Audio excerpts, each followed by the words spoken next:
Ephesians 4 and verse 31, Paul writes and says, get rid of all bitterness. You know, the words he writes there, get rid of all bitterness, paint a picture of a surgeon who's cutting out a malignant growth in order to save the patient's life.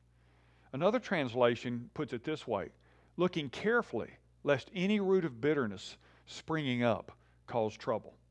You know, the scripture commands us to be vigilant lest a tiny seed of bitterness becomes a root that springs up and causes problems for us. Bitterness has many sources, and absentee or abusive parents we can't forgive. Maybe it's a nasty divorce that we keep reliving, or the careless words of a friend who's not even aware of their effect. Maybe it's a boss who passed us up for a promotion. So what's the answer?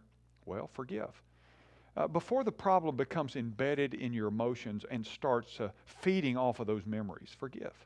Paul writes and says, make a clean break.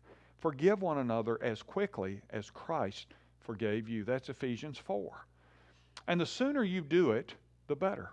You see, harboring bitterness won't change the other person, but it will change you, and it won't change you for the better. The heaviest thing that you'll ever carry is a grudge.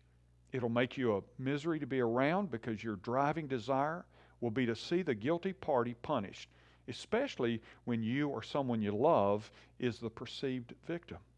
What happens is this: Satan enters the picture and convinces you it's okay to harbor resentment. After all, you're just protecting yourself from getting hurt again, right? And when that happens, you dig in, justify your position, and you get comfortable living with resentment. That's what eventually destroys you. But you don't have to let that happen because of the grace you've received. Extend it to others. I'm Ray Jones, and that's another heart truth for your day.